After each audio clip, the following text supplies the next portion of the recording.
Hey Peyton, nice to see you again on this beautiful day. And this time with a quote by Lao Tzu again. Become totally empty. Quiet the restlessness of the mind. Only then you will witness everything unfolding from emptiness. See all things flourish and dance in endless variation, and once again merge back into perfect emptiness. So what does flourish and dance in your head, in your world of ideas, which you want to share with us today? Great to be back with you, my friend. This is so beautiful, this gesture from Lao Tzu. And right off the bat, to call out the obvious, he's not trying to give us knowledge when he's sharing this thought.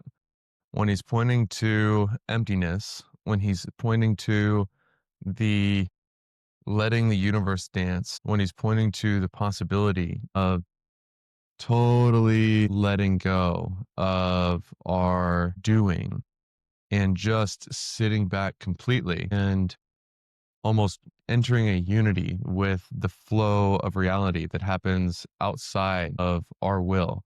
This is an experience. This is an experience that we're not meant to have as a concept and try to figure out and understand. This is an experience that, because it's beyond words, is pointed to in totally different language and different framing by the Eastern and Western traditions, and even the indigenous traditions. And the Western equivalent that stands out to me of this is a peace that's beyond all understanding, in this accepting of grace that is so emphasized in the New Testament, that ultimately to receive the grace of the divine, to merge with creation that is arising new, to be born again and recognize the flow of life and the flow of eternal life before us. We do have this experience that's, once again, there's no word formula or understanding or knowledge that gets you this experience. It is this inner gesture of letting go, of allowing ourselves to be empty, of allowing ourselves to relax completely until we almost lay back and accept this feeling of emptiness and peace, where our perspective shifts and there's no center to what we are experiencing in this. There's no little us that remains in the cockpit in the middle of things, trying to pull things together and keep certain things away and bring certain things in and hold on to certain elements of experience. Rather, there's this possibility that we can allow ourselves to become just the light, just this emptiness in which everything is arising and moving around, and there's no problem or need or lack in any of it. And when we can shift into that perspective, even for a brief moment, we can accept this grace, accept this gift and this peace that's beyond our understanding, that's beyond anything that we could try to make or do or effort into existence on our own. It's this total surrender of our efforts and just allowing the universe to unfold right now, exactly as it's unfolding right now. That's this experience that he's gesturing toward. How do you feel this emptiness, or how do you experience what Lao Tzu is pointing at here? And how can we learn to recognize this more clearly or accept this more clearly when the possibility emerges? It is the restless mind which is always coming up. Our monkey mind tries to hold the strings of our existence together and make sense out of everything. And oftentimes, if we are unconscious of it, we miss out on the beauty which is offered to us from the world. And we won't see how everything unfolds, and we won't see and look up the stars because we are in bed early because we want to go to this structured day and we want to fulfill our obligations. And this emptiness is an invitation for the beauty of the world to show up in our lives, even of the world itself to speak through us into the world. Many artists and many writers They just take a long, long walk, and then they just experience, and then the ideas emerge. The most parts of their writing happens while walking.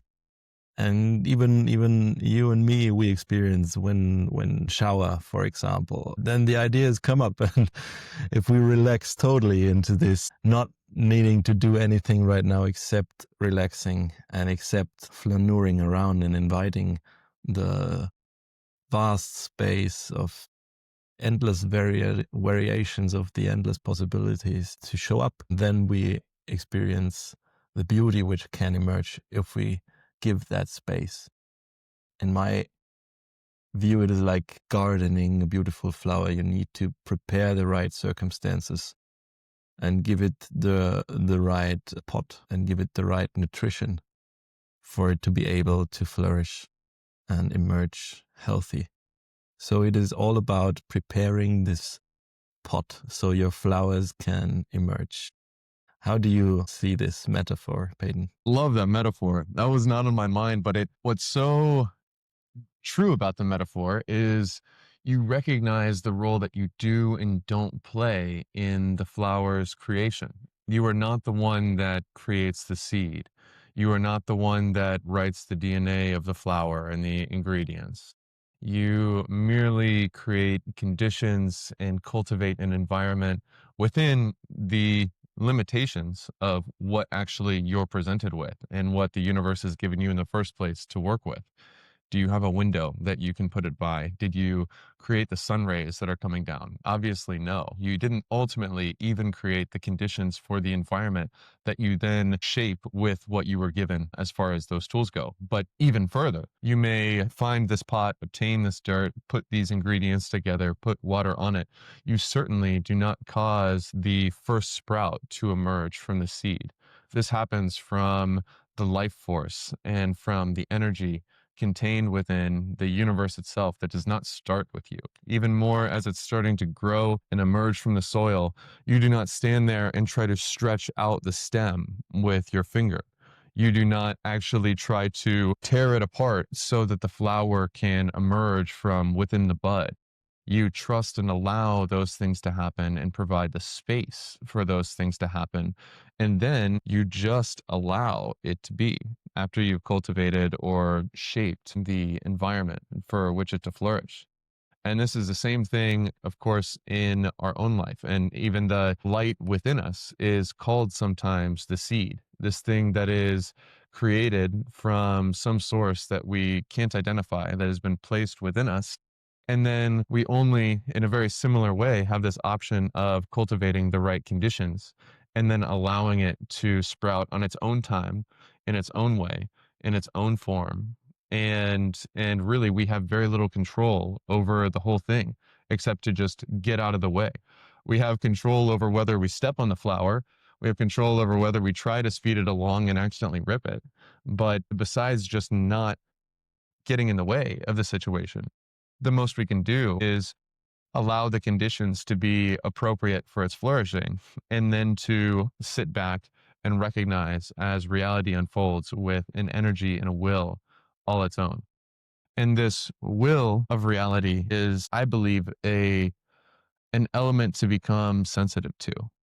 This posture that we're conditioned to have is to pursue our own will, to go out in the world needing to defend ourselves, needing to grasp at things, and this posture of craving and clinging and defending and tensing, and this web of behavior that amounts to contraction and amounts to this body mind separateness system. And that way of being cuts us off from the flow. That way of being contracts around the seed, or it puts a cover over the light, because it's our own will, it's our own efforting, it's our tensing of going around.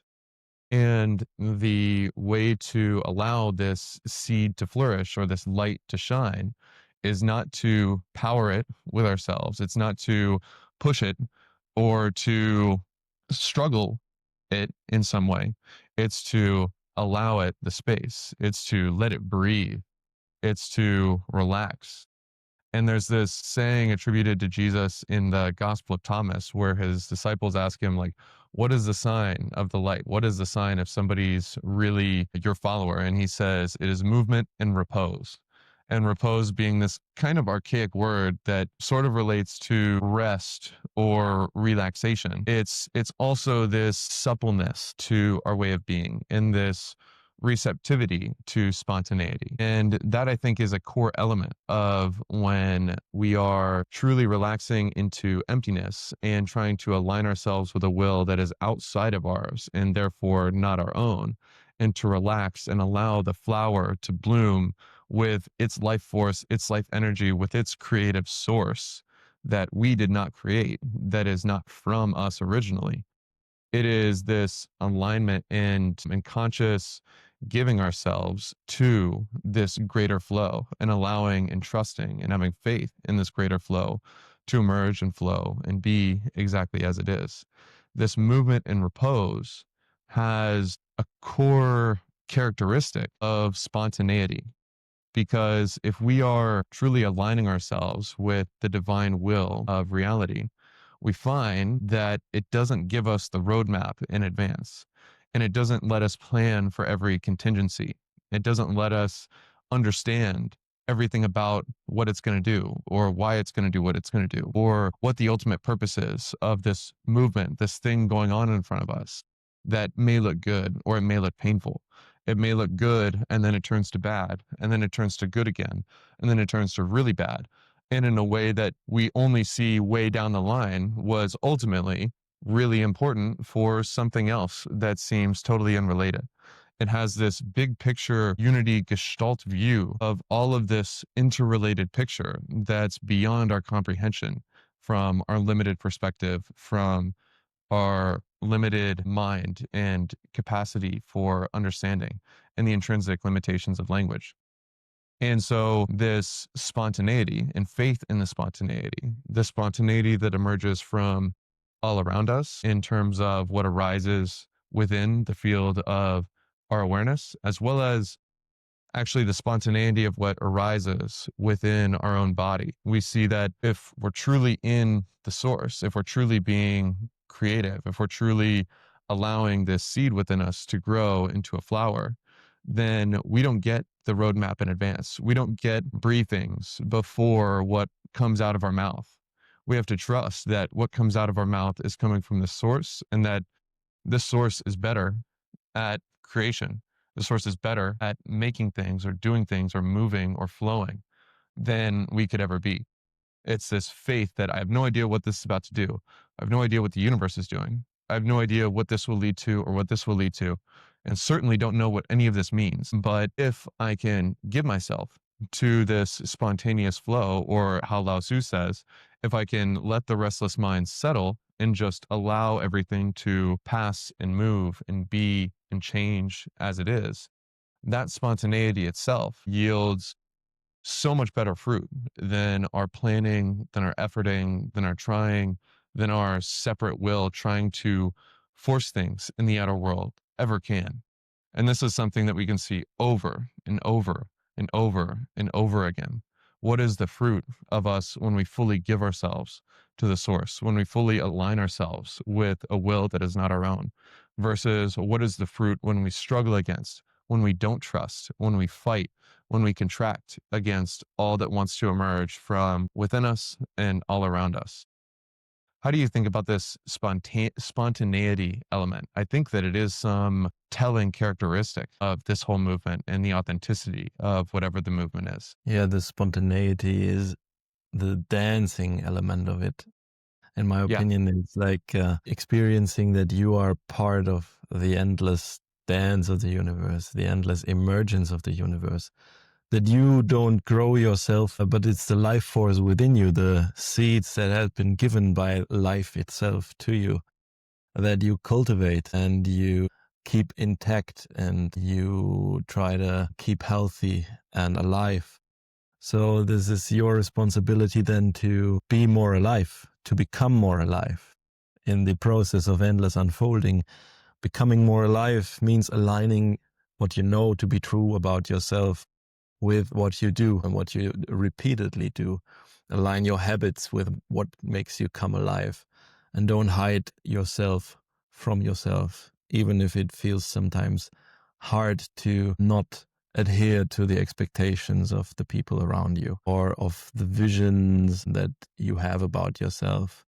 But if you trust the spontaneity of your own life and do the stuff which makes you come alive, then probably you are a good steward of the seed that has been given to your life force. And staying in that metaphor is that the seed will also, if it grows up healthily, provide you with the fruit at one Yes. point in time. And then you can cultivate the conditions with which your seedling is growing up, with which you yourself is growing up, to become a version of yourself which is aligned with a healthy flower, a healthy tree, which bears the fruit in a healthy and juicy manner, so that it can like honor the life force from within. And I love This that fruit, metaphor. the fruit is so key. And I'm so glad you brought that up. And it's got so many cool elements of it too.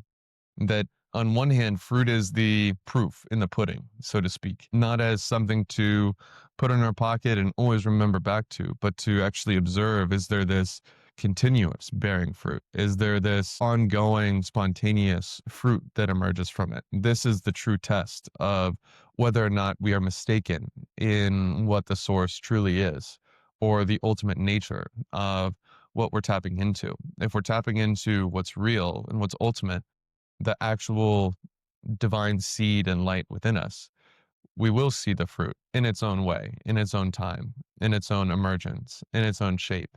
And if we look to others who uh, claim to have access to this source, the fruit is the external thing, not their knowledge, not their words, but their actual fruit. How does it emerge? How does it resonate? What is the actual embodiment of what they have inside of them? And an interesting aspect of fruit that's important to recognize is that it has a life cycle. It has a period of unripeness when it is in the process of cultivation, but it is not yet ready. It is not yet perhaps ready to be shared. Maybe it is still growing. And we need to discern whether or not this fruit is ripe to emerge in this way at this time, or if it's meant to remain on the vine until it is ripe. And then once the fruit is ripe and it's meant to be shared, or it's meant to be given, or it's meant to emerge and nourish reality or ourselves in some way. And we recognize from the source that, hey, this fruit is ripe. It is time for this fruit to flow out in some way. If we do not trust that, if we don't have the faith to let that fruit flow, then it will rot. And Mhm. so pay attention to the fruit. Pay attention to the life cycle of the fruit. When the fruit is still forming and it is not yet ripe, when the fruit is ripe and it is time for it to leave the vine and actually enter the world and do what fruit does, which is to nourish or to feed or to help or to give or to please or to be beautiful. There's a time for all of these things. And it's not the farmer that decides when the fruit is ripe. If you pick a fruit too early and eat it too early, try to force it, then it will not be ripe. This will not be good fruit. If you do not trust that the fruit is ripe once it is ripe and allow it to leave the vine and to enter the world, then it will rot on the vine and it will be wasted. So, receptivity to the state of the fruit is an element of this. Sometimes it is time, sometimes it is not. There's no rule book that tells us when it is this or that. It has to be, once again, this discernment that comes from the source, this listening that we need to have toward the fruit and the elements of this. How do you think about this discernment and listening? It is the trust you talk about as well. Like, is listen to the process itself and then trust the process. It needs time to let the fruit ripen. It needs time to have a process produce something which is on the other end valuable to you, and also you are able to share it. Then you can bake a cake, and if you take it out after 10 minutes, it won't be ready to be shared. It won't be delicious to be eaten. But if you take it out on its right time and its moment, and it's still warm, then everybody enjoys it much better. So if you empty your mind, and then you are more receptive to the characteristics of the processes around you, and to the ripeness of when is it the right time for a thing to be given away, when is it the right time for the fruit to be put in the ground or to be shared, or to be baked into a cake, even further the process and be creative. There's an endless variation in this. And this means also be patient. If you are in a project and you are stuck, or in a relationship and you don't know how to proceed, just be patient and listen to your intuition. Just give the space, give the room, and prepare the conditions in a way which you would want the conditions to be for a healthy plant to be able to grow, for a cake to be baked in the oven at the right temperature. Just prepare the condition. Just do the stuff which is inside your own control. And then from there on, trust your ability to take in the information the world gives you, and to make sense of it, to understand it, and then to align it with what you want. Align it with what you want, so that the thing you were made to be and to do in this world will emerge from you trusting the process, from you connecting to your core and fulfilling your potential, which is uniquely you, from you making your uniqueness shine. And this is how I see it. That's exactly right. And the final element is, what do we want? What is it wise for us to want?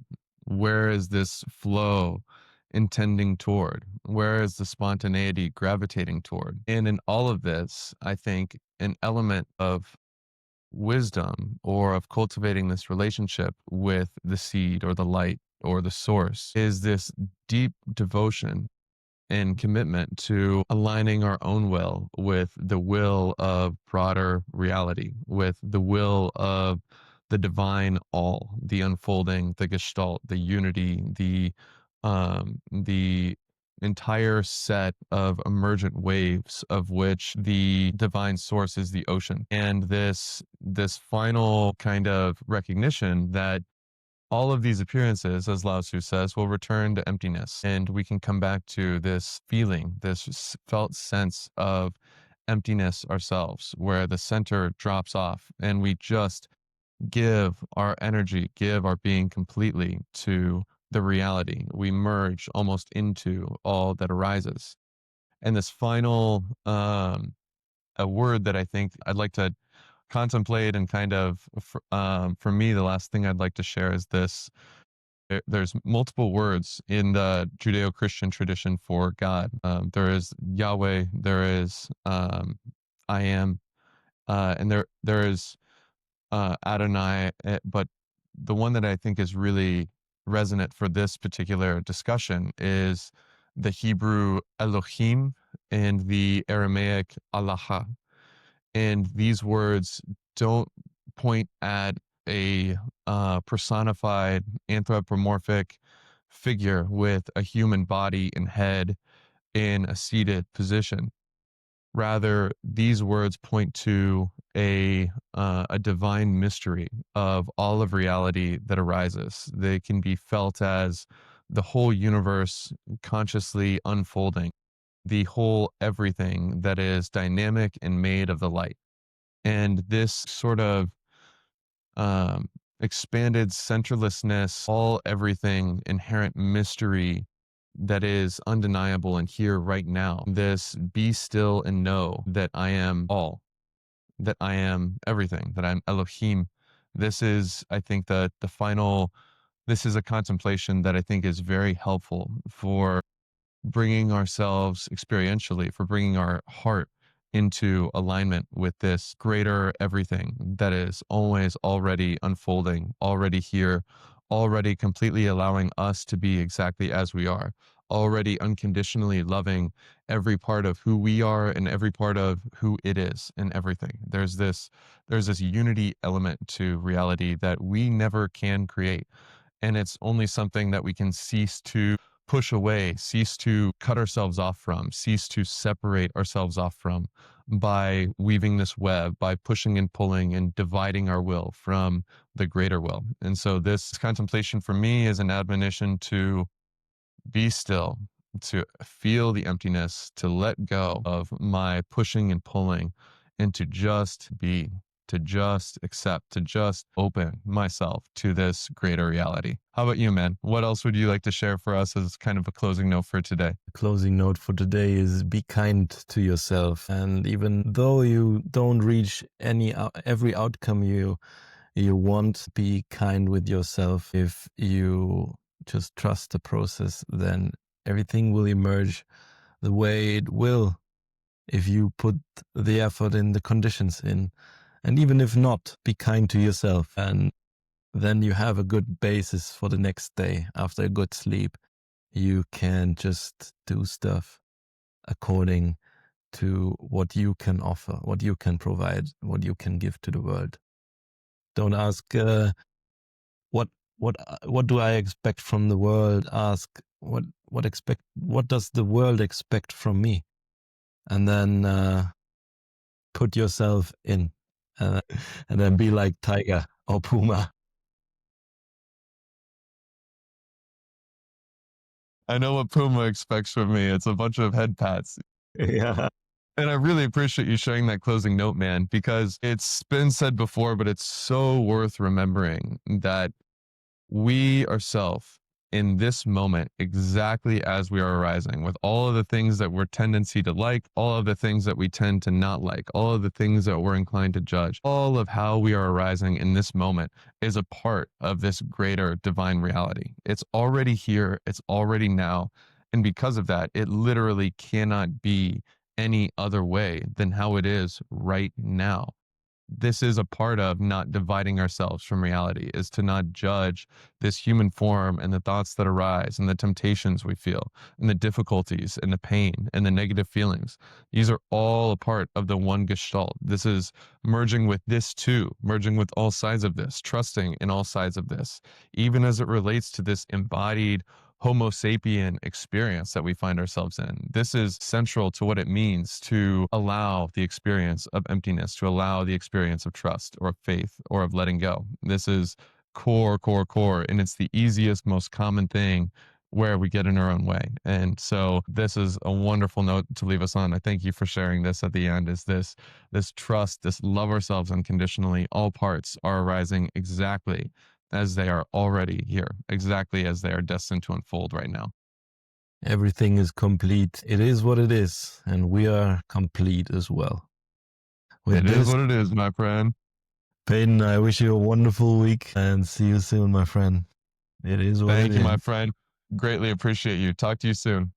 Likewise. Bye bye. Bye bye.